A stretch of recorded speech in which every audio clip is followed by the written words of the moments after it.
In the year 476, a young Roman emperor sat inside a palace while enemy soldiers controlled the world outside. His name was Romulus Augustulus. He carried the title of Caesar, but almost none of the power that once came with it. Rome had survived invasions, civil wars, plagues, and terrible emperors. But this time, something was different. Today, you will practice your English by listening to the true story of how one of history's greatest empires slowly collapsed. And the strangest part is that Rome did not fall in one battle, on one day, or because of one enemy. To understand its death, we first have to see just how powerful Rome had once become. At its height, Rome controlled lands from the cold hills of Britain to the deserts of Egypt. Roman ships crossed the Mediterranean, carrying grain, wine, oil, soldiers, merchants, and ideas between distant provinces. Great roads connected cities thousands of kilometers apart, allowing armies and messages to travel with remarkable speed. Aqueducts brought fresh water into enormous cities. Amphitheaters entertained crowds. Roman law shaped the lives of millions. For people living inside this world, Rome could appear permanent, almost as if the empire had always existed. But the very size that made Rome powerful was also creating a problem that would become harder and harder to control. Thousands of kilometers of frontier had to be defended against enemies who were always watching for weakness. That defense required enormous armies, and enormous armies required food, weapons, horses, roads, and money. As long as the empire remained rich and stable, Rome could carry this enormous weight. But stability depended on something Rome never completely solved. Who should become emperor when an emperor died? There was no clear system. A son might inherit the throne, but armies, generals, and powerful politicians could support someone else. And when two powerful men both believed they should rule Rome, political disagreement could quickly become civil war. Rome's greatest enemy was not always waiting beyond its borders.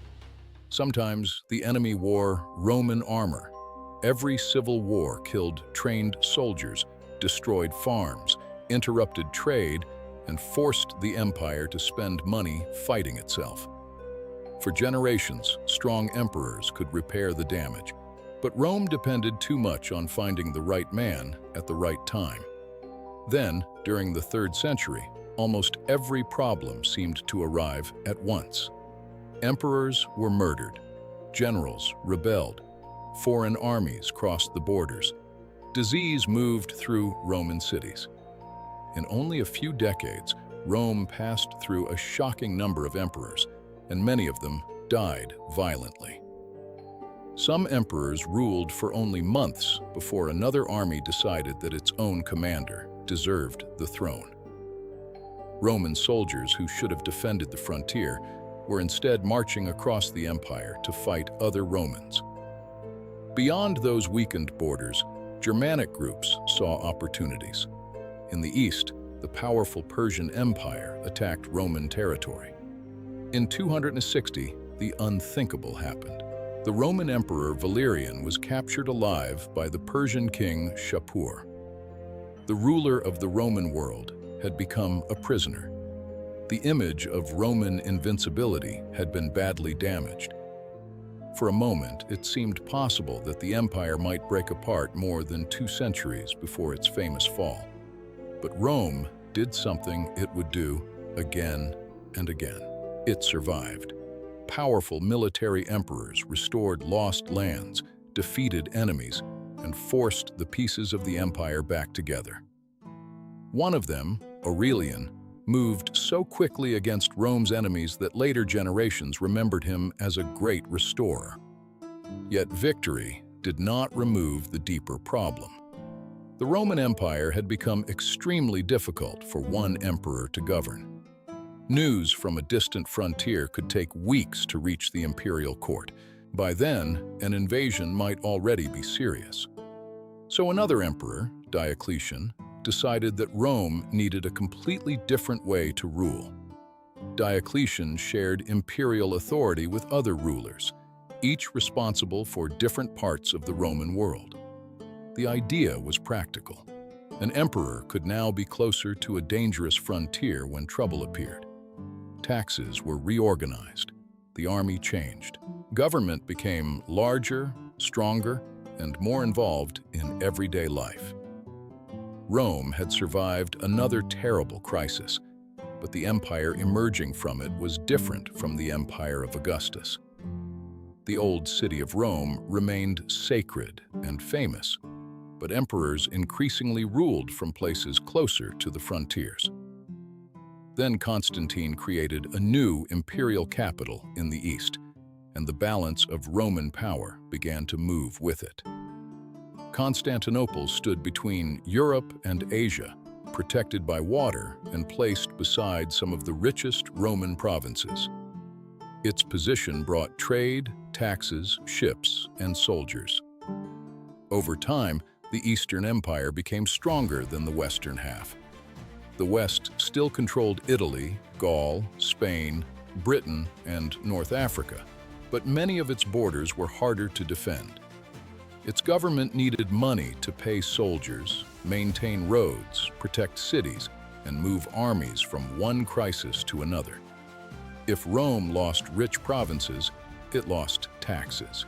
If it lost taxes, it struggled to pay the army, protecting the provinces that remained. This dangerous cycle would soon become one of the most important forces behind the collapse of the Western Empire. But the next great shock did not begin in Rome. It began far beyond the empire's northeastern frontier. A new power was moving west across Eurasia. Warriors, whom Roman writers would come to know as the Huns. Their arrival disturbed the peoples living beyond Rome's borders and pushed some Germanic groups toward Roman territory. Among those groups were the Goths, who now faced a terrifying decision: remain where they were or run toward Rome. For many of them, the Roman Empire was not simply an enemy. It was a place of safety, wealth, and opportunity. Soon, thousands would stand on the banks of the Danube, asking Rome to let them inside.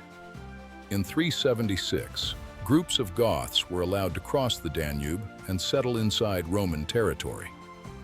Rome expected to gain new farmers and soldiers. In theory, the arrangement could benefit both sides. But Roman officials badly managed the situation, and some exploited the hungry and desperate newcomers. Food became scarce. Anger grew. People who had entered the empire seeking protection began to see Rome as their enemy. The Goths rebelled, and the Eastern Emperor Valens marched against them with a Roman army. He expected a victory. Instead, Rome was about to suffer one of the most famous defeats in its long history. Near Adrianople in 378, the Roman army attacked before all of its forces were properly prepared. The fighting became chaotic. Gothic cavalry returned to the battlefield and attacked the Romans from dangerous directions. Roman formations broke under the pressure. Soldiers were trapped together with little space to escape. Emperor Valens died in the disaster. Thousands of Roman soldiers were killed with him. Adrianople did not destroy the Roman Empire, but it revealed how dangerous the new world around Rome had become. Even worse, Rome increasingly needed the same outside warriors it feared to help defend its enormous borders. Germanic soldiers had served Rome for centuries. There was nothing completely new about foreigners joining Roman armies. The problem was scale. As Western resources weakened, emperors depended more heavily on powerful commanders and allied groups. These warriors could be loyal to Rome, but they also had their own leaders, families, ambitions, and demands. Rome was becoming less able to command everyone directly, and more dependent on negotiation. Then, in 395, Emperor Theodosius I died, leaving the empire to his two young sons. One ruled the east, the other ruled the west. The Roman world had been divided before, but this division would endure. The Eastern Empire had Constantinople, richer provinces, and stronger financial resources to survive future disasters. The Western Empire faced long frontiers, political instability, weaker revenues, and repeated struggles over who controlled the emperor. The emperor himself was increasingly not the strongest man in the Western Empire. Powerful generals commanded the armies, negotiated with enemies, and sometimes decided which emperor would sit on the throne. One of the most important was Stilicho, a brilliant commander who spent years trying to hold the Western Empire together. And one of the enemies he repeatedly faced was a Gothic leader whose name would become forever connected with Rome's humiliation. His name was Alaric, and he wanted more than destruction. He wanted land, payment, and a secure position for his people. For years, Alaric fought Rome, negotiated with Rome, served Roman interests, and then fought Rome again. This was no longer a simple world divided between Romans on one side and barbarians on the other. Alliances changed. Generals competed. Groups moved across borders. Survival often mattered more than old identities. Then Rome made a catastrophic mistake. In 408, Stilicho was accused of treason and executed. The Western Empire had killed one of the few commanders capable of managing the enemies gathering around it. Violence also erupted against families of barbarian soldiers serving Rome, pushing many angry warriors toward Alaric. Suddenly, the Gothic leader had more men, while the Western government had fewer experienced defenders. Alaric marched into Italy and surrounded the city that had once commanded the entire Mediterranean world.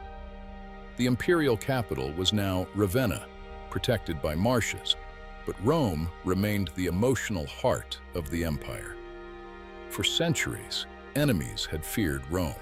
Now, frightened Romans could see hostile camps beyond their own walls. Negotiations failed again and again, and in 410, the impossible finally happened. Alaric's Goths entered Rome, and for 3 days the ancient city was plundered. Buildings were entered, wealth was taken, and terrified families searched for places where they might survive. The destruction was not the total annihilation later imagination sometimes created, but the psychological shock was enormous. Rome had not been captured by a foreign enemy for roughly 8 centuries. People across the Roman world asked how the city that seemed eternal could have been brought so low. And yet, even after the sack of Rome, the Western Empire still did not die. This is what makes the fall of Rome so remarkable. Every time the empire seemed finished, it continued. But survival was becoming more expensive, and the Western government was losing territories faster than it could recover them. Roman authority in Britain disappeared early in the 5th century as the government focused its forces elsewhere. Across Gaul and Spain, different groups established themselves on lands that had once obeyed Roman governors. Some still recognized Roman titles or made agreements with Roman leaders, but imperial control was becoming increasingly fragile. Then Rome lost one province that the Western Empire could barely afford to live without: North Africa. North Africa was one of the richest regions in the Western Empire, producing grain and generating valuable tax revenue. But the Vandals crossed into Africa and gradually built their own kingdom inside former Roman territory. In 439, they captured Carthage, one of the most important cities in the Western Mediterranean. The loss was devastating. Rome had not simply lost land. It had lost a major source of the money needed to defend itself. With less revenue, maintaining powerful armies became harder. With weaker armies, protecting the remaining provinces became harder too. The Western Empire was now caught in a trap. Every loss made the next loss easier. Then another terrifying name entered the story. Attila, ruler of the Huns. Attila built a powerful confederation and forced the Roman world to take his demands seriously. In 451, his forces entered Gaul, where a Roman commander named Aetius organized an army to resist him. That Roman army itself included powerful Germanic allies, including Visigoths, who had once fought against Rome. At the Catalonian plains, they stopped Attila's advance in one of the last great military efforts of the Western Empire. Rome had survived again, but the man who helped save it would soon be killed by his own emperor. Emperor Valentinian III feared Aetius had become too powerful, and in 454, he personally helped kill his general. According to a famous later story, someone told the emperor that he had cut off his right hand with his left. Only months later, Valentinian himself was assassinated, and Western politics fell into even deeper chaos. The throne passed rapidly between men who often controlled little beyond Italy and depended heavily on powerful generals. Then, in 455, Vandal ships arrived from North Africa, and Rome was sacked for a second time. The city survived, but each humiliation made one fact clearer. The Western government could no longer reliably protect its own heart. During the following years, generals became kingmakers, placing emperors on the throne and removing them when alliances changed. One of the most powerful was Ricimer, a military commander who dominated Western politics without becoming emperor himself. The title of emperor still sounded magnificent, but the territory behind that title had become smaller and smaller. Britain was gone. Much of Gaul and Spain was gone. North Africa was gone. The tax system had been badly weakened. The Western Empire that once surrounded the Mediterranean was increasingly becoming an Italian state with an imperial name. And even inside Italy, the men carrying Roman weapons were beginning to demand something the government could not easily give them. Many soldiers serving in Italy wanted land on which they and their families could settle. When their demands were rejected, they rebelled under a military leader named Odoacer. The man controlling the Western throne at that moment was Orestes, a Roman commander with an unusual past. Years earlier, Orestes had even served at the court of Attila the Hun before returning to Roman political life. Orestes had placed his own young son on the imperial throne. That boy was Romulus Augustulus. Now the story had returned to the frightened young emperor we saw at the beginning. Odoacer's forces defeated Orestes. The man who had created the young emperor was captured and killed. Odoacer then moved toward Ravenna, where Romulus waited with almost no real power to defend himself. There would be no heroic last stand by the emperor, no giant final battle, and no dramatic defense of Rome. Romulus was simply removed from power. Because he was young, Odoacer allowed him to live. The imperial symbols of the West were sent toward Constantinople, where a Roman emperor still ruled in the East. There was no longer a separate Western emperor. After centuries of power, the office simply disappeared. But even here, the story refuses to give us a simple ending. The Roman Empire did not completely disappear in 476. The Eastern Empire continued from Constantinople for almost another 1,000 years. Even in the West, Roman roads, laws, cities, language, religion, and political ideas survived the disappearance of the emperors. The people living through these years probably did not wake one morning and suddenly feel that Rome was gone. Rome fell slowly through civil wars, lost wealth, political mistakes, foreign pressure, weak institutions, and generations of difficult choices. The empire that once seemed eternal finally ended in the West. But more than 15 centuries later, the world still lives in Rome's shadow.